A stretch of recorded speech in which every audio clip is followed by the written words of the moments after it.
All right, welcome back to Buck What You Heard. Better late than never version of Buck What You Heard. I know we're a little bit late here. We've been conversing in the on the back end to make sure that we give you the best possible Buck What You Heard that you could possibly get. And I'm joined by my guy, the guy with the man with the plan, the guy that's making all the money. And hopefully he will have a guest bedroom that I can, hang out with him. And at some point when he gets to be a multimillionaire, KB. Yeah, for now, all you got is a couch. That's about it. Not even a fold-out one, just a couch. So do I have to share it with the dog? Yeah, he's a hog, so. Well, and it looks like Gene is sleeping on the floor. So how are you doing, man? This is again, you'll hear me complain about this. This is the worst part of the NFL or any football season there is just the fact that there's not a whole lot going on. But the Lightning and the Rays are doing their thing. Tampa is really producing at a time of the year where they historically haven't been able to. And the soccer team as well, and USF baseball. Lost to Texas in the Super Regionals, but then they kicked the crap out of Florida and made it to the Super Regionals. You gotta love this, man. I'm just all this postseason play is just exciting to me. And I know this is Bucs Report. Shout out to Bucs Report. I don't want to forget you guys because without you, we're not able to have the platform that we do and reach as many people as we do. But I will say this: Robbie is back from vacation. Shout out to Robbie from Smack Apparel, my guy. Hopefully, I'm not delving into too much information, but he's going to be my first stop as soon as I land in Tampa. As soon as I get my rental car, I'm going to hang out with Robbie. Wish you could be there. Hey. I've hung out with Robbie my fair share in real life, so I already beat you there. You got me beat. Nestor Cervantes, what's going on, my friend? Thank you for shouting us out. Guys, we are basically, this is one of those times of the year where you want to kind of reach back, kind of roll things back and look at the team as a whole. So there was a really interesting article in Bucs Report. If you guys have not seen this, bucksreport.com, go out there. Our esteemed writer, Evan Winter. Never heard of him. Evan Old Man Winter. Evan Young Man Winter. Oh, I've heard of Old Man. Okay, sorry. That's not that Evan guy. That adds up there. There we go. All right. He was talking about 5 indispensable Bucs on offense. And before we start with our list, which I would actually put more weight on our list. Not taking anything away from Evan, but I like our list a little bit better. But we're going to look at his list first. So coming in at number 5, we've got Rob Gronkowski. Wait, you're doing just offense first? Yeah, that's all he has. We're rolling over Evans, not ours. Yeah, we've gone a step further, but we're going to look at Evan's list first. Teresa Baxter, how are you doing? Good to hear from you. Glad you're out there. Thank you. Hit that share button. We love you and we love your comments. Willie Graham, Will the Brewer, my guy, Will the Brewer. Will, you have to tell me about a new beer I need to try, my friend. And Michael, how are you doing, my friend? Thank you for checking us out. We really appreciate that. Let's jump into this list because, Evan, it's kind of cool to get into the mind of Evan, if there is such a thing. So old mind. And we're strictly looking at offense because this is as far as the article that Evan released is only talking about the offensive side of the ball. But I think myself and KB are both looking offense and defense.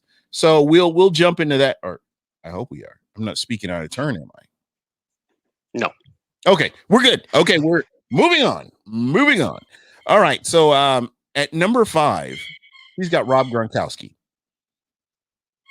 So, as we're comparing notes here, it's because he blocks. Let's just put that out front. He's a block only tight end. You will speak on this. His technique is nothing short of amazing. And Evans even included some clips. He's taken on, I believe, Montez Sweat one-on-one just as well as Tristan Wirfs would probably. Yeah. And that's the whole thing. If he had a little bit more weight on him, he would be an offensive lineman just because of how well he works on that offensive line And I really believe that Donovan Smith, early on in the season, probably needs to give half his paycheck to Rob Gronkowski. I don't know about you, but that's just kind of what I'm seeing. To me, I'd give it to Brady if I'm, or even though Brady doesn't need the money, but Donovan Smith, I mean, I think we're going to see it in New Orleans, whether it's Jameis Winston or Taysom Hill. When you got two tackles that are pretty much deemed to be elite in Ryan Ramczyk and Teron Armstead, when you have a quarterback who's going to hold the ball, it's going to expose you. And I think, exactly. And Jameis Winston, I think exposed. I mean, Donovan Smith isn't a bad player. He's not an elite player, but he's not a bad player. And I think it made him look so much better last year with only giving up a couple, bad sacks. But Donovan Smith used to have a couple bad sacks, maybe a game, and it became a season. And then think about this. I mean, the way Brady was getting the ball out. I mean, it was just the thought process, the whole basically, it's just like night and day, where you've got somebody that's holding onto the ball, 1,000, 2 1,000, 3 1,000, 4 1,000, and he still got the ball. I mean, that's a lifetime for an offensive lineman. But when you got somebody that's a great decision maker who can get the ball out quickly, I mean, it makes all the difference in the world. Oh, for sure. Yeah, absolutely. So, you know what? I can get behind this. I can really get behind this at Rob Gronkowski at number 5. How do you feel about it? I may actually agree with him, and I didn't read this article before I made my list. I just want to throw it out there. Yeah, so that might be a spoiler for my list. Well, the thing is, we're doing our own lists, and I think this kind of makes it a little bit more fun to be able to do this. So 100. So let's do this, and just kind of switch it up a little bit. Who do you have at number 5? Rob Gronkowski. Get out. I promise I didn't read this list, and my list has some caveats that might throw a wrench and maybe get you or maybe some readers mad at me or some listeners mad at me. This is a safe zone. I mean, there's no wrong answers here. This is just kind of how you're perceiving everything. Because let me give you my number 5. Can I guess? Yes. Rojo. What the hell, man? Get out of my list. Let's go. Because you like Rojo. You like Rojo. I mean, Rojo's great. I do. This is my thing. I feel that what Rojo did last year was underappreciated. My only thing, why I think he would have been a great number 5 for me if Leonard Fournette wasn't on the roster. I think he would just be leaned on a lot to stabilize our running game. I just think, for me personally, like Rojo's like 6 or 7, just because if he were to ever get injured, Lenny can just come in, and it's just right. But do you have that same dynamic running back that you and I? Let's take away the hands. Let's take away the pass block. Let's talk pure running back. Well, remember, Gio's going to take some snaps from Lenny in the passing game. Yeah, 100%. I get that. And are we on the same page? Do you feel like Gio's towards the back end of his career, or is this a guy that could revitalize his career and come back in here and do some things? I don't think he's going to be a stat guy. I think he's going to be a guy where maybe 3 or 4 regular season games we're going to feel his presence, and then the postseason, especially as things get magnified, you're going to be a little bit more safer on 3rd and medium, 3rd and long. I think 3rd and short, I think Rojo's still the guy, just because you want to have that play action element on 3rd and short, as well as I think Rojo proved himself last year to get those 2 yards. But I think Gio has the best chance for the running back position to be on the roster next season. 100%. And with Gio, what he does, he gives you he's a well-rounded running back. Now, if we're talking just strictly a running back who knows what holes to hit and he knows how to get in there. And when I'm looking at Ronald Jones and what he contributed to the Tampa Bay Buccaneers last year, I still believe that, the majority of fans are underappreciating what he was able to really do.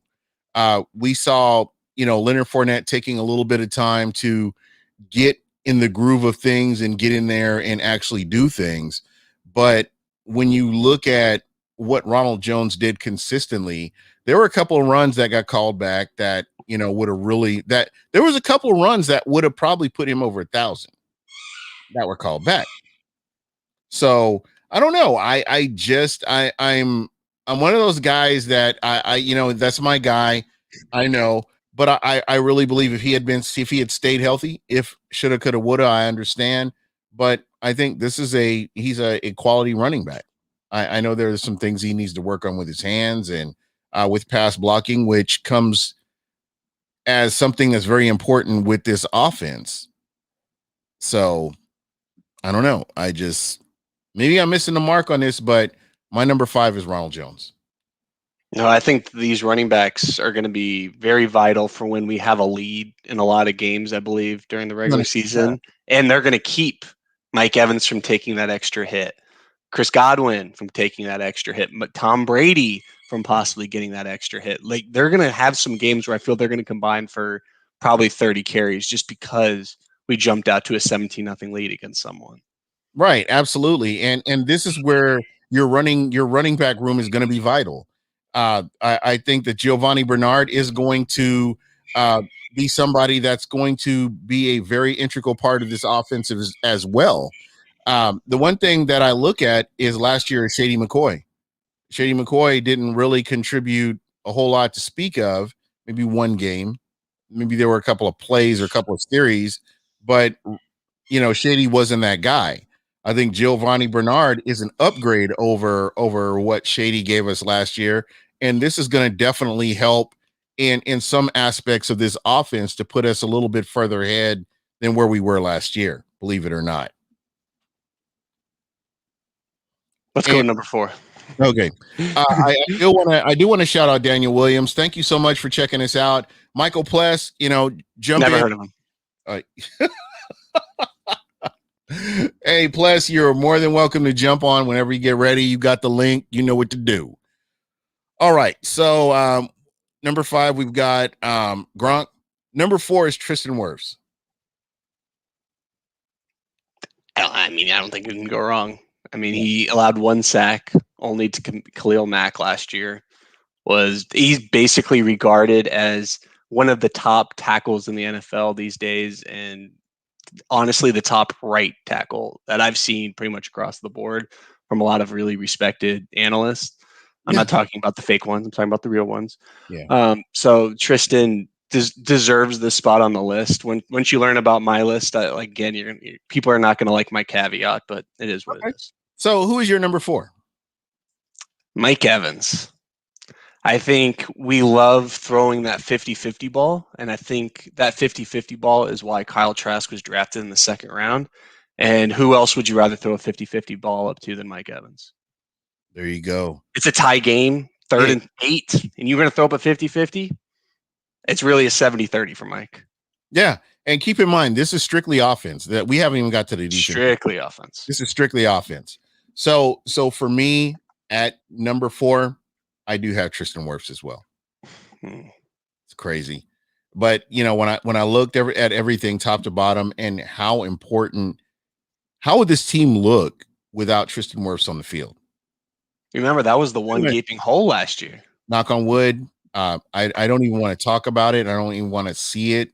But, in your mind, just imagine what are you thinking?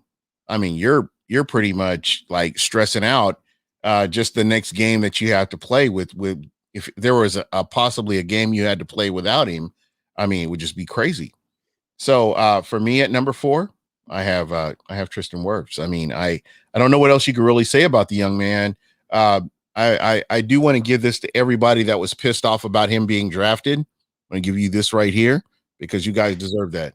So all of you fake GMs out there that were all pissed off about it, this is our guy right here. Learn to love him. Remember when everyone said he should have been a guard, and I will always be a proponent. If someone has the size and athleticism to play tackle, you start them at tackle before you kick them inside. Once you kick them inside, they're never going back. So as a former old lineman, how easy is it to pick up the next position? So I think it's easier to go from tackle to guard than it is to go from left tackle to right tackle, if that makes sense. Well, let me ask you this. Could you go from guard to center? Because I had heard that floated around, which I rolled my eyes at. Hopefully it didn't pop out of my head. I mean, I think it's harder to go from guard to center than it is from tackle to guard, for sure. Really. Going guard to center, It's it's just just more because of a center's more cerebral.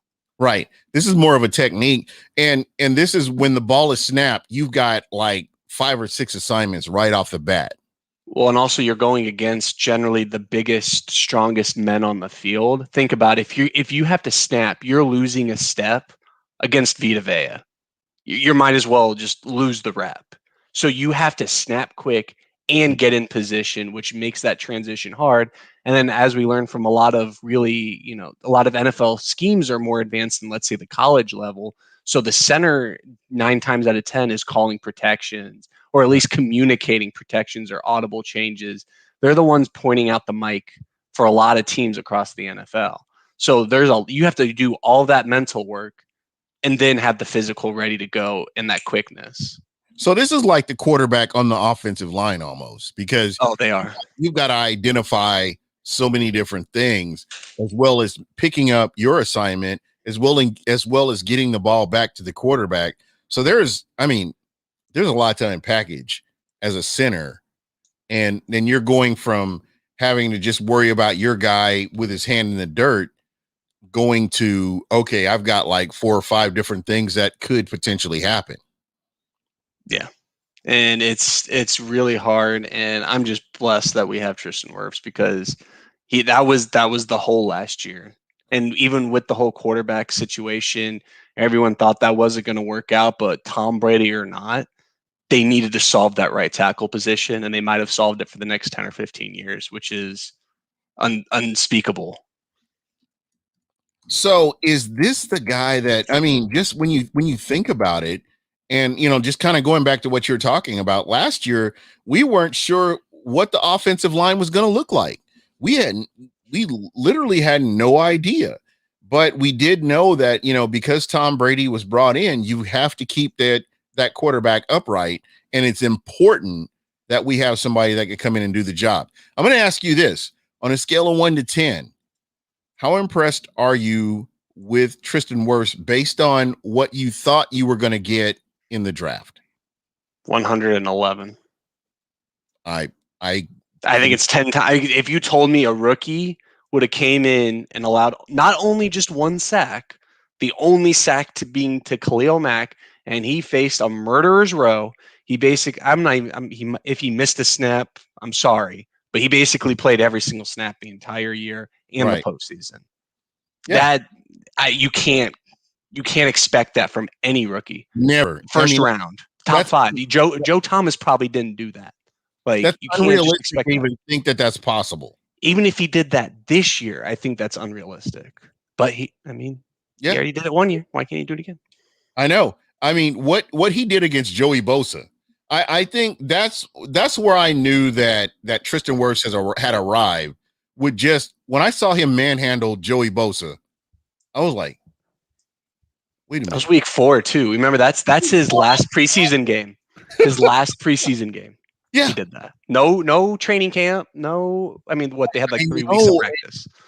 And so this is one of those guys that, and I know we all have our list of guys that we want to keep our eye on, but Tristan Wirfs, the fact that he had limited practice, no OTAs, no training camp, came in and just picked up on a schedule that was just out of this world, where you're playing against right out of the gate a team that is a Super Bowl contender, and then you go out and do everything that you do. Tristan Wirfs, he has to be on this list of indispensable players. He has to be. Speaking of indispensable, you know who's number 1 on my list? Michael Pless. What's up? Welcome. Thank you to have you. What's going on, brother? How you doing, man? Good. How are you guys? Good. So we're talking about players that we cannot do without, and I want to get you caught up, get you up to speed. Sorry, I forgot to throw that link out there. Oh no, it's all good. It was not on purpose, trust me. So we're at number 4. And my number 4 person was Tristan Wirfs. I had Ronald Jones at number 5. KB had Gronk and Mike Evans. Gronk's 5, Mike Evans 4. All right. Yeah. So for you, and I want to get you kind of caught up with everything. Give me your number 4 and number 5 most indispensable player on offense only. We're not looking at defense yet, but just on offense. Yeah, I'll go Ryan Jensen at 5, and then I'll go Tristan Wirfs at 4. Gotta love it. The offensive line. You have to. KB, and you could probably speak to this as well. The Tampa Bay Buccaneers have struggled mightily over the past decade. I would say decade and a half, if I'm going to be realistic, as far as what that offensive line had. There was never any depth. You had players, and that's what you had. I remember Donald Penn. What was it? Donald Penn, Jeremy Trueblood. There was who was the other guy I'm missing? I'm missing one. I'm forgetting Zuta. Zuta was one. Mm-hmm. And the guy from OU, Davin Joseph. Davin Joseph. Mm-hmm. And that was a decent offensive line, but there was no depth. So now kind of where we are right now, we're in a luxury. Aaron Sears, that was another guy. Aaron Sears he had moments, he had flashes. But, when you talk about actual solid offensive linemen, I think the guys I mentioned were at the top of the list. Would you kind of agree with that? The only other name I'd shout out is DeMar Dotson. Anytime before the 2019 Bucs, we named the 5 or 6 only good players of the previous decade. Yeah. And then Lovie Smith came in and blew that up, but I won't discuss that. So, we're all in agreement that we're looking at this offensive line and how important this offensive line is going to be for this Super Bowl run this year. And I think we can all agree that there are some players that you can look at and say, man, what would the Bucs do without him? And I think we're caught up now. And let's look at Evan Winter's list at number 3. He's got Chris Godwin as his number 3 most indispensable player. So where are you at, KB? Like Gronk, number 3, Chris Godwin. So I think Chris Godwin still doesn't get the credit he deserves across the NFL. If I have to hear Cole Beasley's the best slot receiver in the NFL, I might have to be sick for the next couple podcasts, Gene. Godwin can imagine Cole Beasley blocking a defensive end. Not happening. Not happening. You can't. I mean, Tyreek Hill when he plays in the slot can't block anyone. Got Chris Godwin plays in the slot primarily, but has the yak and the downfield threat ability and combination of that no one else in the NFL can really have. And that's why it was hard for me to have this list without Godwin and Evans, just because Evans can bail you out of any situation, but Godwin is what keeps you moving the chains. And if we only had those two and a bunch of nobodies, I still think we'd be okay. Just because they are so key into what the Bucs are trying to do, which is hit those 50-50 balls in close situations and then just move the chains when you have a lead. And that encapsulates pretty much the Bruce Arians philosophy, no risk it, no biscuit. But then Tom Brady adds that little, got to be a little safe every now and then. Yeah. And that they're peanut butter and jelly. If they're not the Bucs receivers for the next 10 years together, I'll be a little bit sad. But they just complement each other so well. And I know people are going to say you can't pay 2 receivers like top dollar, but if you're going to pay 2 receivers, have them do completely different things. Yeah. I think that, we're spoiled by this because we've had Mike Evans. We've had, Chris Godwin. We've had we've had some really nice receivers, I would say, over the past 8 years. We've just gotten, I don't know a lot if fans have just gotten complacent or what's happening. But Vincent, think about this. Vincent Jackson. Remember when Vincent Jackson was new and improved coming to Tampa, improving what we had out there, and just the number of receivers that we've had and what they've been able to accomplish is nothing short of exciting for me. So I'm good. If it were me and I had to redo my list, I could see Chris Godwin at number 3. And Pless, who you got at number 3? I got a surprise. So I'm going to go with Scotty Miller as number 3. Nice. I like that. I'm going to go ahead and say that is not. Didn't you guys do a breakdown of this film? Yeah. I'm not crazy. Okay, I thought I saw that, but Yeah. my brain. Yeah, I actually It's watched Wednesday. it. Yeah, it was great. Yeah. So that it was way worth it. So for me at number 3 is Ali Marpet. And I understand everybody's pick at number 3. I'm good with the pick, but just when we saw from Ali Marpet being out a sample size of games, I would be sick. I would be very sick if he was out for a long period of time. I just don't see how you can replace what he does, what he has up here, and the physical tools and how he makes it all work together. I agree. So, there's no wrong answers here. I mean, I could go with Chris Godwin. I could go with Scotty Miller. I could even go with Scotty Miller. Just the improvement, the leap he's made from the previous season to where he is now. I mean, he has been smoking cornerbacks. I have a question for you, Pless. Why Scotty so high? Is it just the deep threat ability, or what else is behind that pick? How he's improved. Yeah. Well, I know, but I'm asking. Pless is the one who put him number 3. Yeah. I don't know. I mean, we all probably have the same number 1, so I'm assuming he's putting Scotty over Godwin and Evans. So I just think it's a great talking point.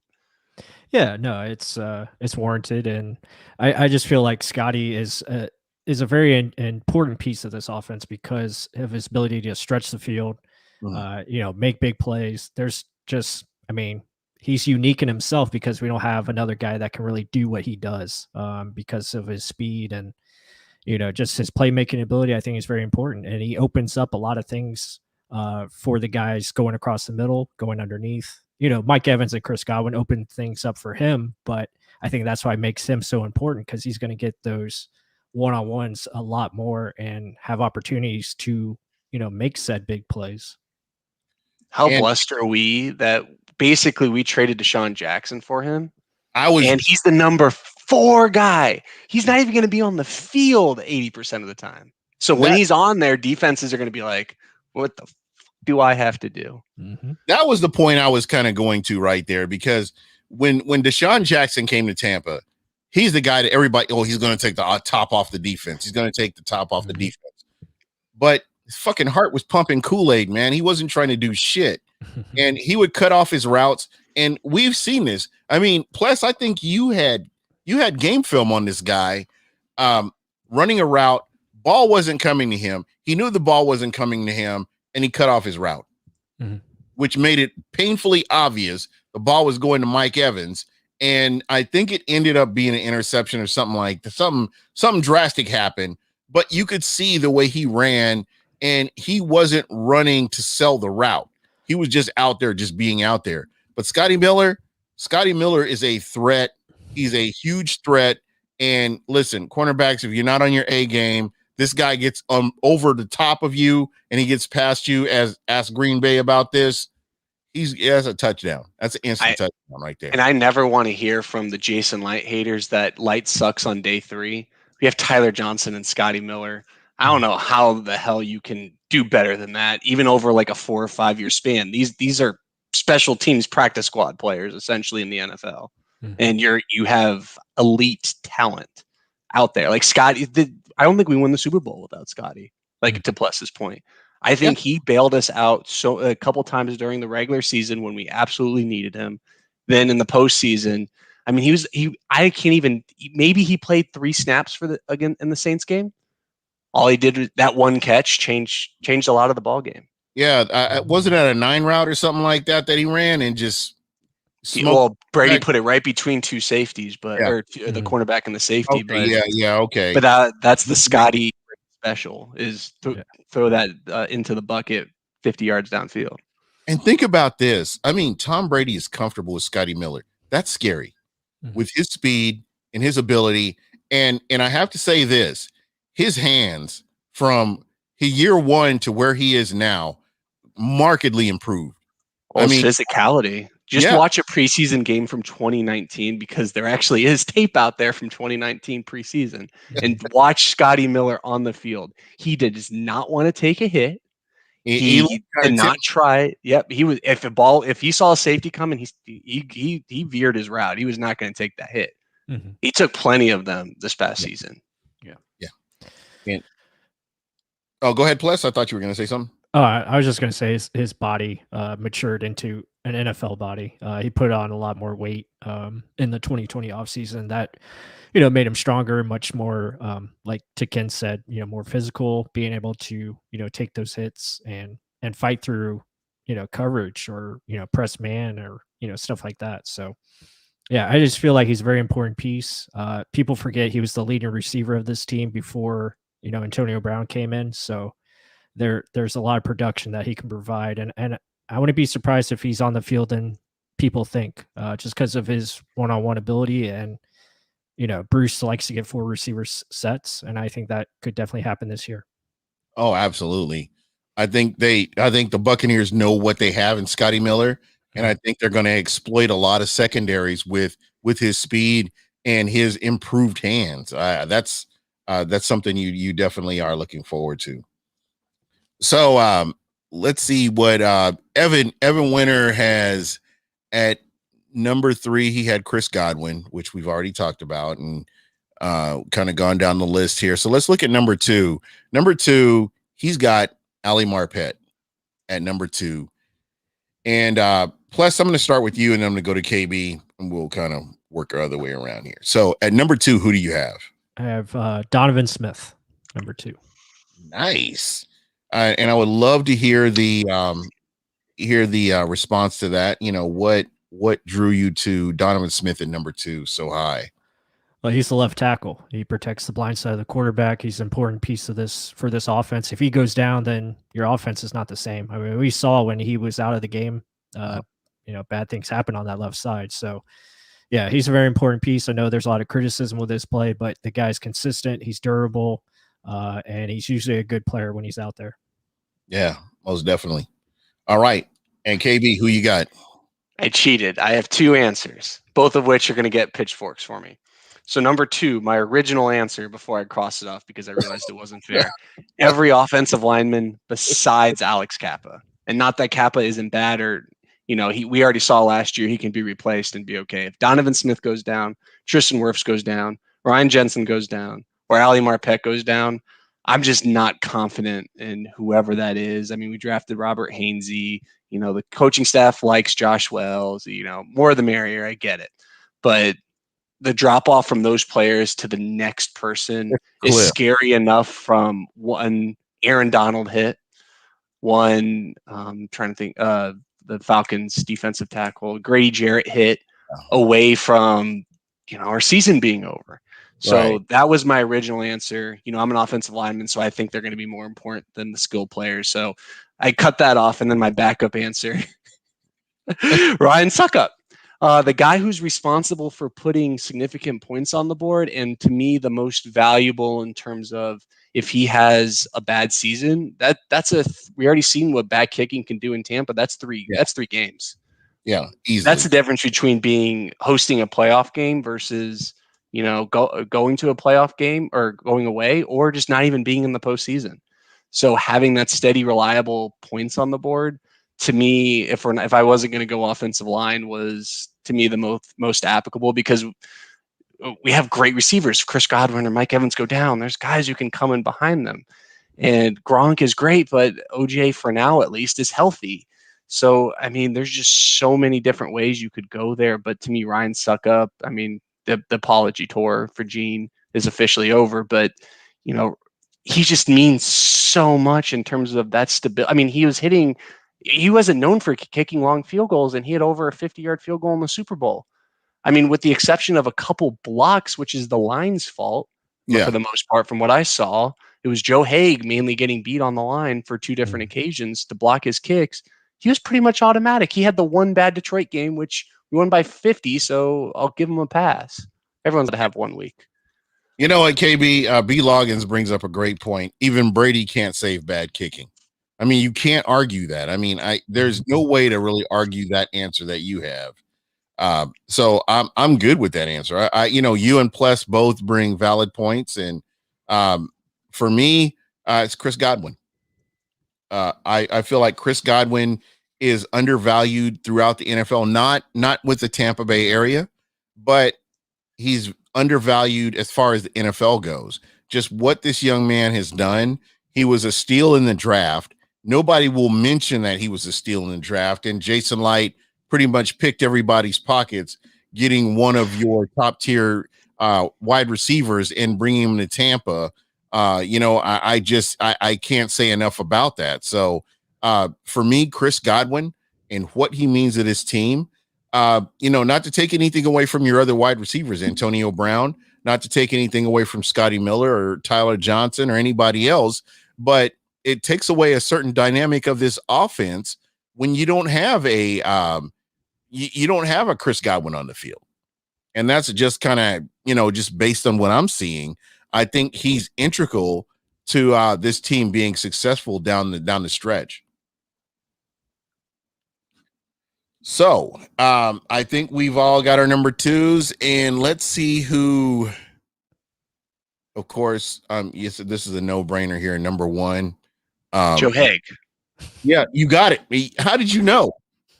How did you know I was going to say Joe Haig? Because, like I said, he's the most valuable player in terms of giving points to the other team. I mean, I would say Jameis Winston, but I'm not looking for that smoke these days. Nah, it's Tom Brady. Tom Brady, of course. I mean, that's the franchise. Yeah, that's my guy right there. Tom Brady. Great minds think alike, of course. But it is a no-brainer. Plus, who you got? Well, before Ken said it, I was going to say Ryan Suckup as number one, but since Ken put that as number two, I'll go Tom Brady. Those are the two toughest choices to me. If you go Tom Brady or Ryan Suckup, I mean, they were neck and neck for me. I mean, because Ryan Suckup made you forget that the Bucs ever had a kicking problem.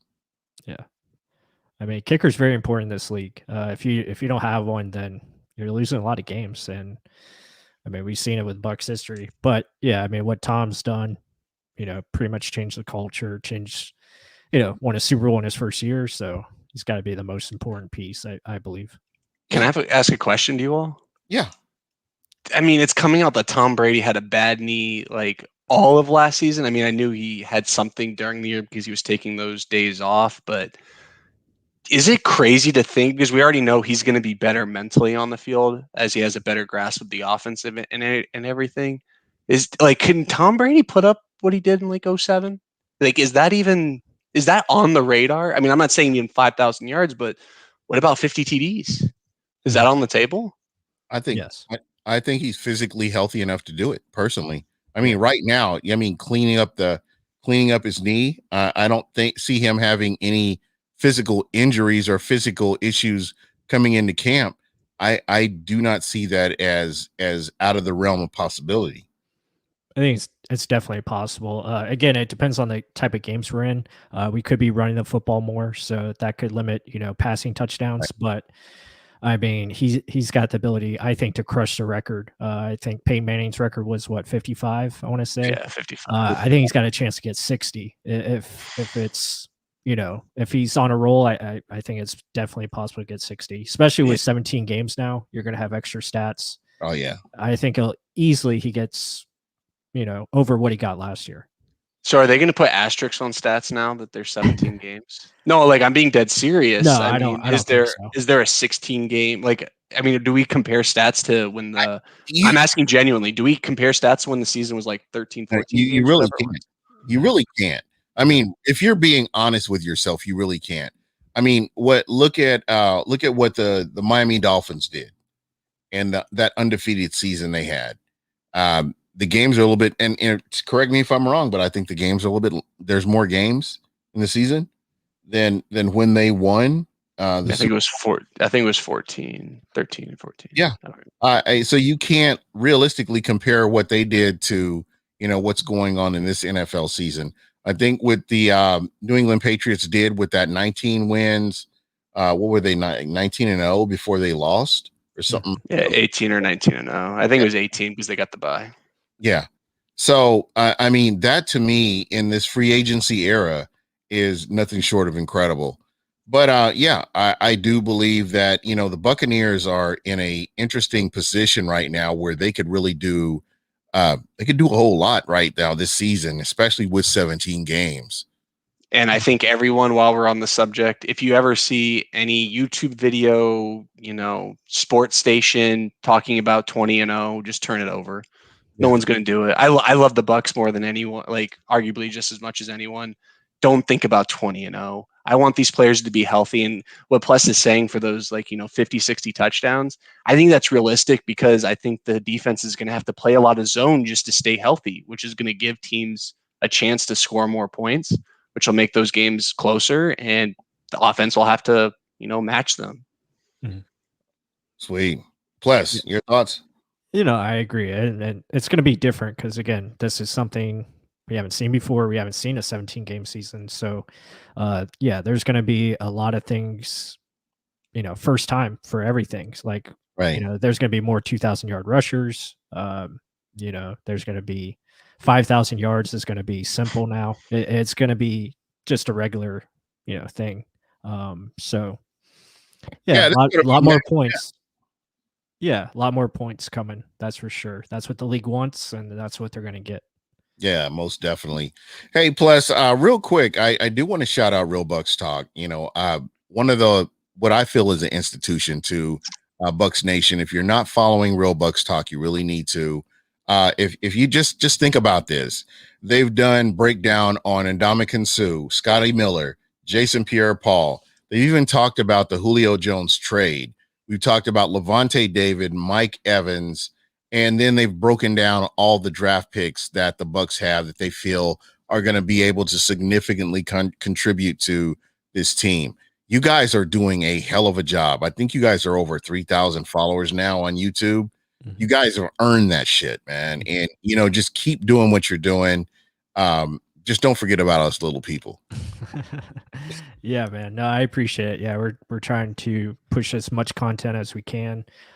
There's so much more in store that we haven't even shown yet. So a lot of things going right now, progressing, trying to get better.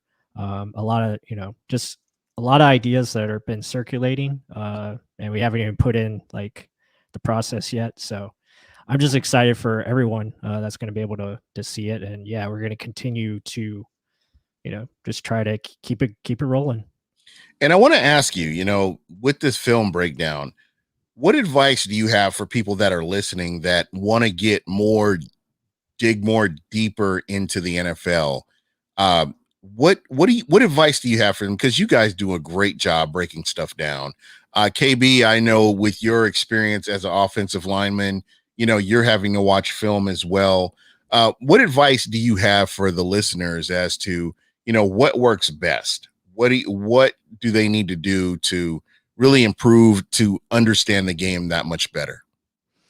Yeah, I mean, it's a constant cycle. I mean, myself and Mark are still learning as we go. There's always little things we can improve on, whether it's, concepts or, just wording, with what we say and how we break it down. We try to make it as simple as possible for the listeners, because not everyone's a, hardcore film junkie. Mm-hmm. But if that's something, you want to improve at, or, learn how to watch film, the best thing to do is just start watching. Mm-hmm. Game Pass is available. Go out there and, start watching film, or, YouTube cut-ups, whatever you can find. And really, watch others and how they break it down, get their opinions, and then kind of try to form your own opinions as well. I think that's the best thing to do. So really, you just have to sit down and watch it. There's plenty of books out there. I try to read as many books as I can, to improve, all sorts of offensive concepts, defense concepts, and just the terminology.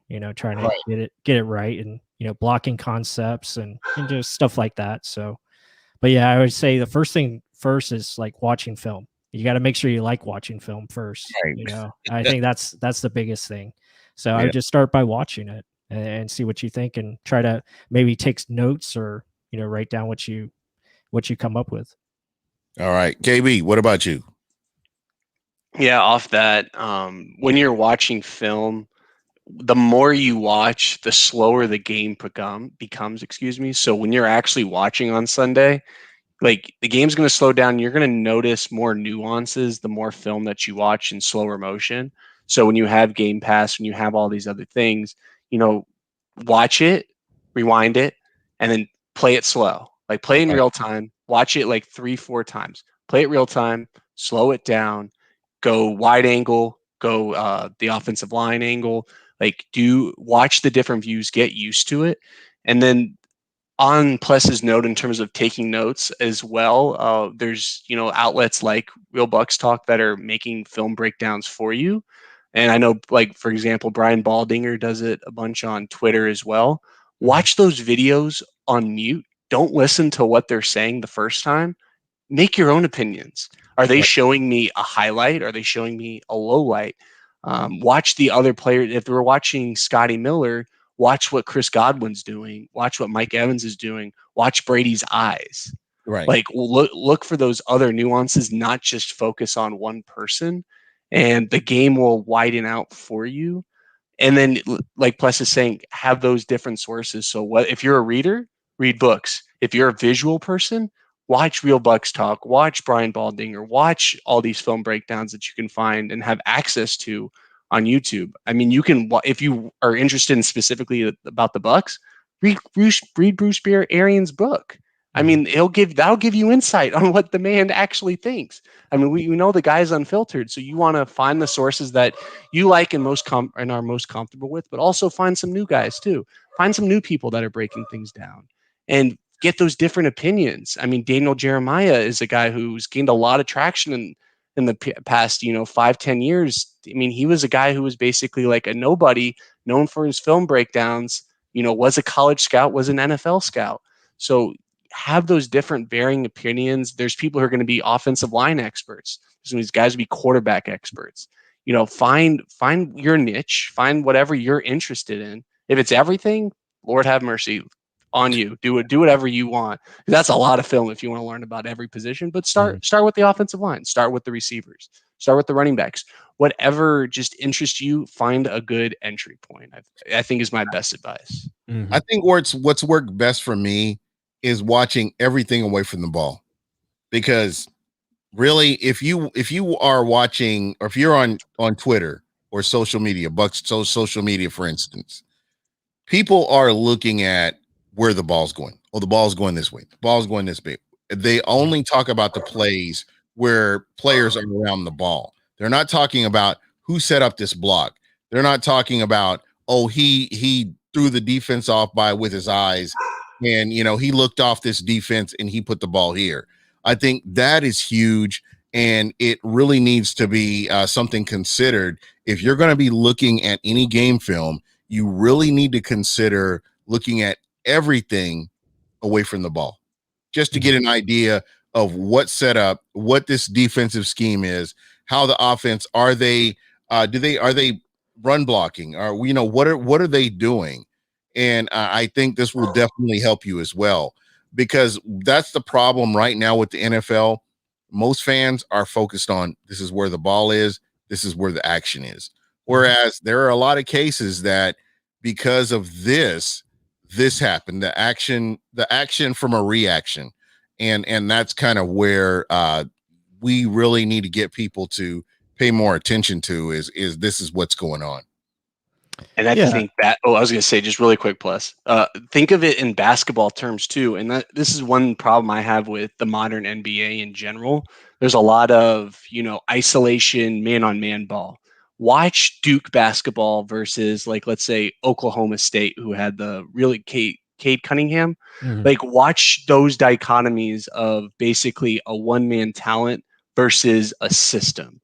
And watch, like, the San Antonio Spurs, where there's not just that one guy. And even, like, let's say for the popular players, let's say watch Steph Curry or Klay Thompson when they don't have the ball in their hands. It's literally a work of art, and that'll help you appreciate more about what they do on the field or on the court when you watch what's going on around them. Yeah, I agree with that, and I can't stand the NBA for one. But it goes to your point, Ken. I mean, it's just isolation, dunks, threes. That's pretty much it. There's no team ball. There's no setup, design, creativeness. They screwed. The big man died. Yeah, that's a shame, because when the big man was in, the game was really good. But, back to film, I just want to make this point. What as much film as I watch, and if you really start watching a lot of film, like you'll go into Sunday watching the game, and you already know what's coming, and that's the great thing about it. Like you can see tendencies that okay, Bucs are bringing a guy in motion. All right, I know this is a run play, stuff like that, play action, certain formations. And you can, and then mainly I see it in like other opponents because I'm the guy that's studying opponents and Mark is the one that's studying the Bucks tape. So when I'm watching other teams, I can realize, okay, this is going to be a draw play or, this is going to be a quick slant. You can just see things. And it's based on behavior, more or less. Yeah, it's tendencies, behavior, yep, play calling, all that goes into it. So, understanding like when they're going to blitz, or when they're going to, play action rollout, stuff like that. It's really cool to see. All right. Well, guys, I wanted to kind of delve in a little bit to the defensive side of the ball, but I think, we've actually talked a lot. And Pless, thank you so much for coming on. Hopefully I can drag you on next week to get your defensive thoughts here. Just kind of see how this all works out. So what do I know you're willing to give the listeners a sneak peek at what you've got going on. What do you have coming up here this week?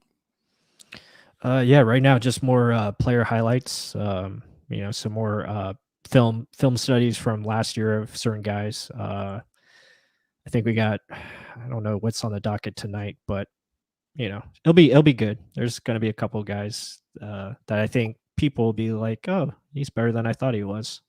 So a lot of fun stuff on the way, and hopefully, I think we're going to pull another Kyle Trask video. So we're really excited about that. So there's a little sneak peek. So I have to ask you, and this is really interesting because, I know this is new with the concept that you're using right now. Mm-hmm.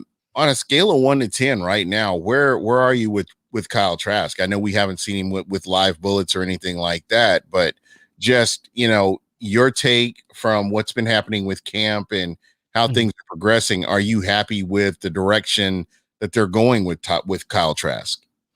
Yeah, I think he's right on schedule. Again, he's going to have his ups and downs. He's learning a new offense.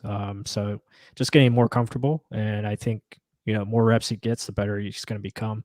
Preseason is going to be a lot of fun to watch him, see what he can do with these guys, him and Jalen Darden and Tyler Johnson. So be a lot of fun. I'm very comfortable with him though.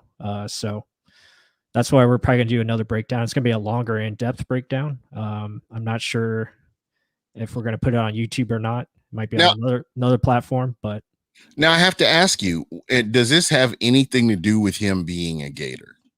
I am a Gator fan, but I watched a lot of his film, and I just think the guy's got a lot of tools, and yeah, it's going to be hard work. I'm not saying he's going to be Hall of Famer right off the bat, but I just feel like he's got a lot of traits that you want at the quarterback position. I'm going to say this about Kyle Trask. I think he's a better decision maker than some of the other quarterbacks that we've had under center outside of Tom Brady. And I think that bodes well for the Buccaneers as a whole, where you're not putting the team in jeopardy or putting a lead in jeopardy just because you feel like you have to put the weight of the team on your shoulders. So I'm actually looking forward to him. I'm indifferent with the in-state rivalry because I didn't go to college in Florida. So, it's kind of cool to have that objective opinion, but, just based on what I've seen from him, especially in college and the way he's played the game, he's approached the game where he's not going to put his team in jeopardy, but he's going to take opportunities when they come, but he's not going to put his team in jeopardy. Mm-hmm. Yeah, I mean, I just go off the tape, and what I saw on tape, I mean, that forms my opinion. I think he was, worth a second round pick, and it was the right time to take a quarterback. And again, there's a long way to go. Right now, he's in a great spot. Tom Brady's our quarterback. Let's win some more Super Bowls, and then we can worry about Kyle Trask. 100%. KB.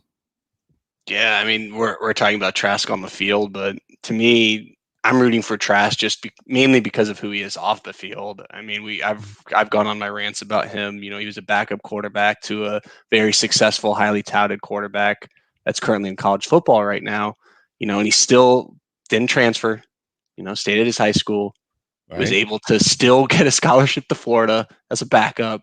And that tells you enough about what Florida thought about him as a talent and a person. Made Felipe Frank's transfer because he beat him out. Yeah. I mean, wherever he's gone, he's made the best of the situation. Coaches seem to love him. So if he's just bugging Tom, if he's showing up at 5 a.m. and saying, "Hey, Tom Moore," I mean, what more can you really ask from the person? Because the reports out of camp, I mean, I've seen some of the really good throws that are coming out, but he's, I guess, being more cerebral than what Bruce Arians expected him to be. And B, that's also coaches speak. But Right. I'll give Trask the benefit of the doubt because he might be well ahead of where wide receivers are, for instance, in 7-on-7 drills. I'll take BA for his word on that one.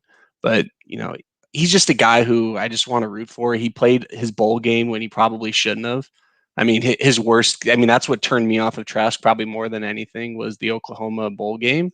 But his two best players weren't playing as well, and he still stepped up to the plate despite being second or third in the Heisman Trophy voting. So that tells me enough of what I need to know about the kid. I mean, I just hope he just sits, learns, and I hope he doesn't have to play till maybe his third or fourth year in his rookie contract. And I have to jump in here and say this. I don't care if you like Florida State, UCF, Miami, Florida. It doesn't matter. On the pro level, it's about wins and losses. It's about your team getting to the playoffs. The Bucs have not been in the situation that they're in ever. This is all uncharted waters right now. Now you have a quarterback that you can sit down and groom properly and get him in a position where he can be successful. And that's what you want to do. I love this coaching staff. By the way, we haven't talked enough about this coaching staff overall and what they've been able to accomplish. I'm excited about this coaching staff. I think this is the model for the NFL moving forward, just based on what they've done, based on how they've been able to identify talent. Whereas the Bucs have had this problem over the last decade and a half, identifying talent, and just the fact that they've turned this all around and put this team on a trajectory that they have. I'm nothing short of excited about what the Tampa Bay Buccaneers can do moving forward. Well, even more so than talent, they're all just not dummies off the field. I mean, other than Antonio Brown, I mean, any player that the Bucs have drafted. I mean, Chris Baker, free agent signing. Deshaun Jackson, free agent signing. Antonio Brown, free agent signing. All of these young guys that they've brought in have been model citizens. So that tells you the Bucs value character and they value it highly. And I think that's why Jason Licht loves his draft picks so much and why none of them really get out the door. There you go. Pless? No, I agree with that. And if we could, pick coaching staff earlier, I would have had Byron Leftwich as number one for offense. So heavy. Yeah. So if it were you and you're a GM, just Pless real quick, are you taking Leftwich or are you taking Todd Bowles as your head coach? Man, that's a good one. I mean, I would probably say Todd Bowles because I want to keep that defense. I'm the same. Defense strong. And I think offensively, you have a good nucleus already in place, but that defense, I want to keep that together. And then the scheme, I want to keep that scheme. But then again, you have a lot of guys on, Todd Bowles' side of the ball that could definitely take over. I think, said Larry Foote. I think Larry Foote. That's amazing. He would be good. There's a lot of guys over there that I think would be deserving.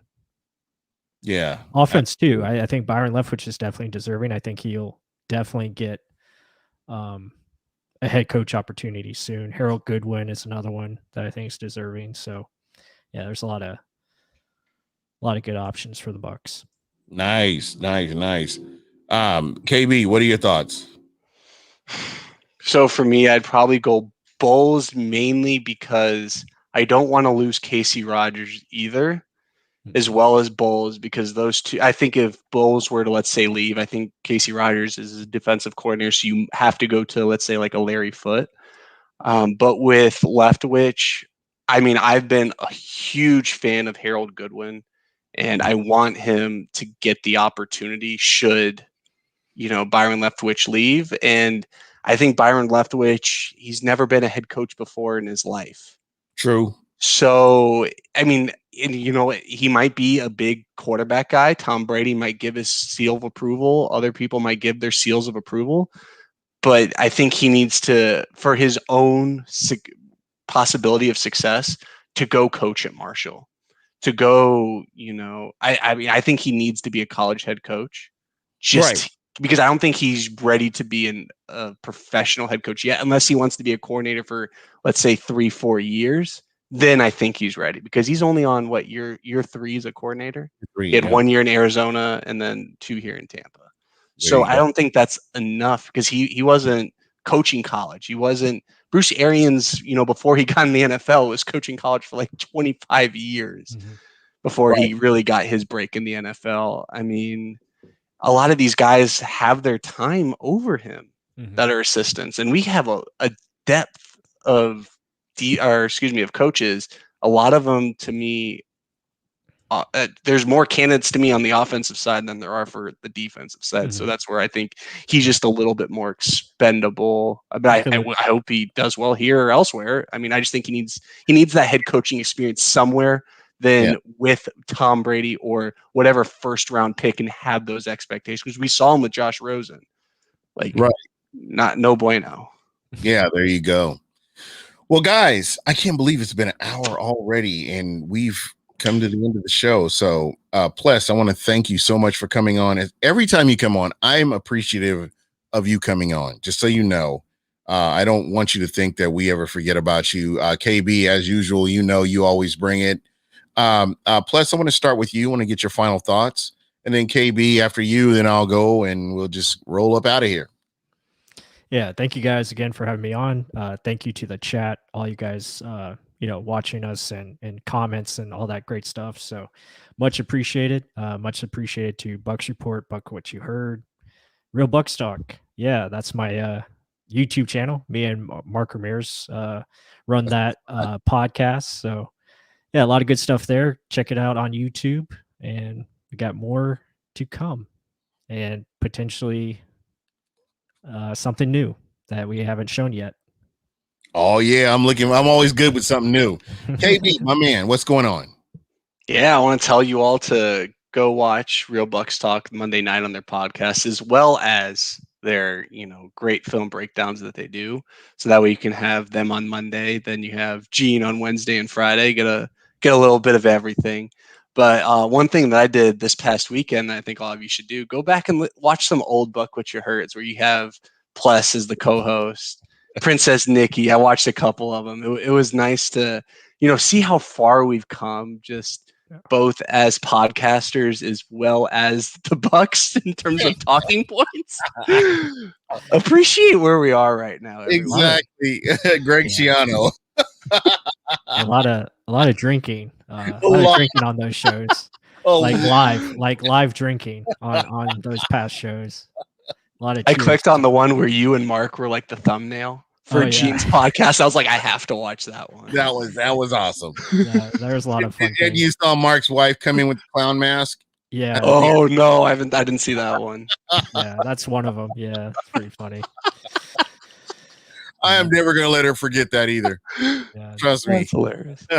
And our Wi-Fi was like so bad during that time. So there was like jumps and like in and outs, and it'll never be as bad as what Ledyard's is on Pewter Report. Poor guy.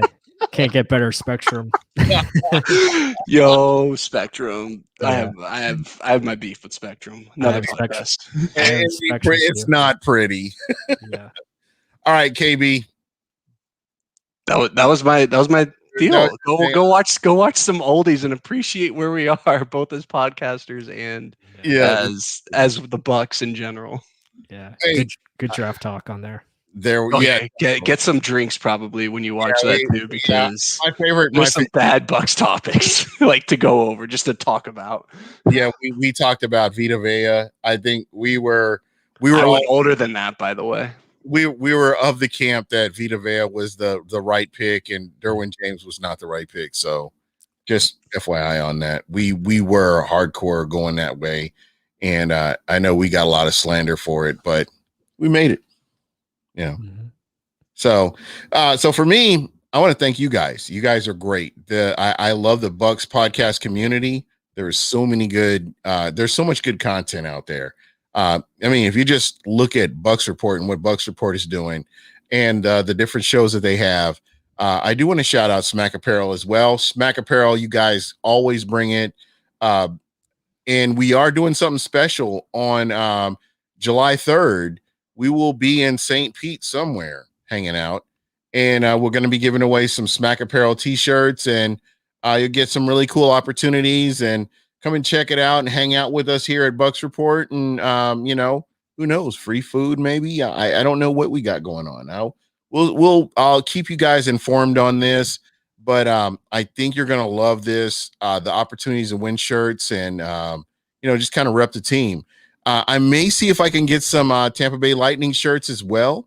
And, just rep your city. I mean, it's Tampa Bay, the Bay, whether it's St. Pete, whether it's Sarasota, whether it's Hillsborough County, we're all one. So let's all come together and enjoy this.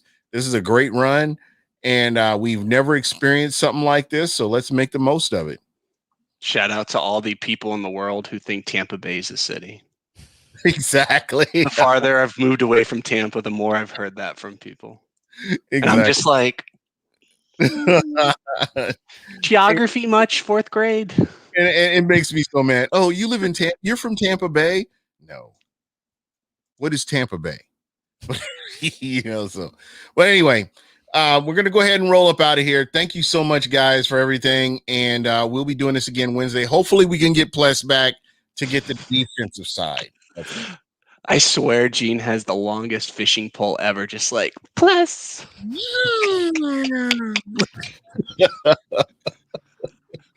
All right.